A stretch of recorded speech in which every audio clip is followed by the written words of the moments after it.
This is Jeff Durkin here with We Are Change Connecticut. We're out here in New York City with the premiere of Occupy Love, and we're here outside with the director, Velcrow Ripper. Thanks so much for coming out tonight. Yeah, hey, it's great to be here, and we're really stoked for the night. It's been great. The place is packed, and it's exciting to have so many occupiers in the audience. You know, I asked how many people have been down at Occupy Wall Street. In the audience was like 80% maybe. It's just great. The film's really a testament to that history and people. Yeah. So, which I really liked in the detail of that as well, playing back on your history of that. Could you go into that, maybe some of the documentaries that you started and then influenced you in making this one that's premiering here tonight? Well, you know, this is the third in a trilogy, so those films are the ones that influenced it the most. It started with Scared Sacred, and then it followed with Fierce Light, and then Occupy Love. And so this is like the culmination of a 12-year journey, taking the pulse of the planet, in particular these social movements that are unfolding around the world, and really seeing that ultimately as a love story, as people coming together out of compassion to try to create a world that works for everyone and all life. So in that journey that you just mentioned, what was your particular turning point for getting involved? What was that one thing that wanted you to start doing this project and start sharing it with everybody else, especially the people who are tonight? Well, I mean, it was, for this film, it started off as a kind of different film because I started shooting in like 2010, and I was focusing on climate change. And then when the Occupy Wall Street movement started, I was there from the first day, and I have to say the film got occupied. And it occupied my heart. Yeah. So one of the things I appreciated about this film in general was the idea of saying that creating to a love story, instead of being so pessimistic and all that, turn something into a positive message. Could you relate that to some people who haven't seen it yet or not yet in some way? Yeah, one of my favorite signs of Occupy Wall Street that's in the film is I'm tired of being cynical. And I think it's really easy to fall into cynicism. It's easy to fall into despair. There's plenty of reasons for that. And yet, we live at a time of incredible crisis, right? The stakes are really high. The way we're messing up the planet and we're destroying communities is unprecedented, I think. And so, because the stakes are so high, the opportunity to do something meaningful is also really high. Each and every one of us, I think, has a part to play. And that, to me, is really hopeful. That, for me, is a cause of that's actually, I'm seeing so many people rising up. Occupy was fantastic, is fantastic. We're also seeing the Idle No More movement in Canada, the Native Indigenous rights revolution just taking off. The climate justice movement has never been stronger. The thing that mainstream media does not do is connect the dots. It sees things in isolation. It only thinks in terms of the spectacle. We can't be doing spectacles all the time. They're fun, they're important, and they make us feel good. But in between, there's a lot of hard work and community building and all that kind of stuff that's not so flashy, which is part of changing the world, which is actually even more important.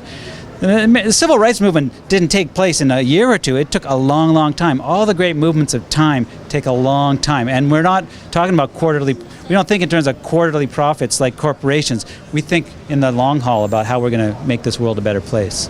And also another good thing you mentioned was spiritual activism. Maybe if you could get into that and how that influenced you as well, one of the several things also that influenced you as well.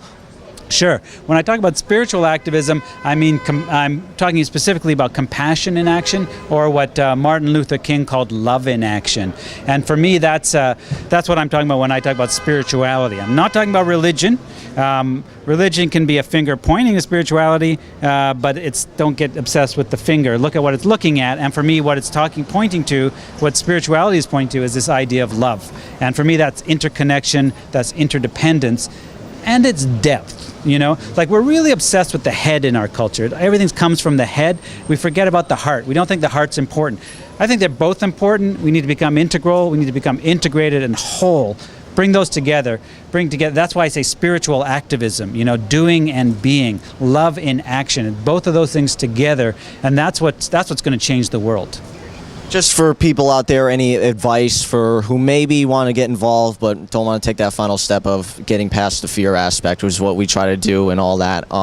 Maybe if you could get into that, maybe that help, maybe with your experience or any other experiences you've documented in that different story? Sure. There's so many different ways to change the world.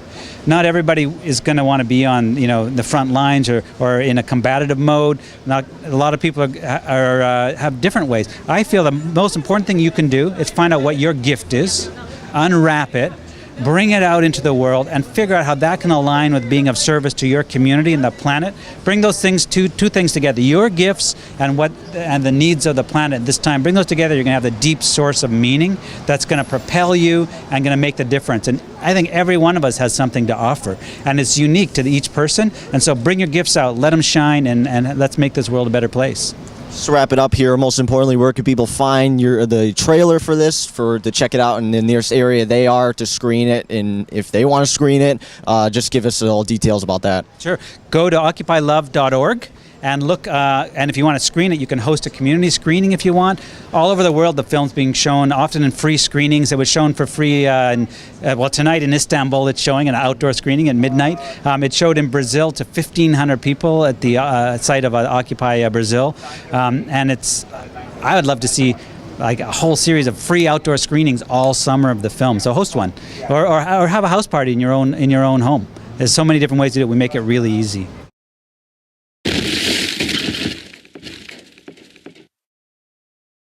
Focus on what unites you, not what divides you. I mean, like all the groups who came here today, some of them were single issue groups, some of them are groups that probably didn't like each other, some of them are groups with different imperatives, but we recognize we all hate this drone warfare campaign. It affects all of us in a big way, so let's just unite on this one issue here, anti-drone warfare, and we can work some of the other stuff out later. But doing is so important, and I really hope that people support Jeff and support organizations like We Are Change, because without grassroots media, without citizen journalism, we will not be able to take back the media. We have to make the corporate media irrelevant and take things in our own hands, and I applaud your guys' efforts, and I applaud everyone who's doing similar things, because this is really the revolution right here.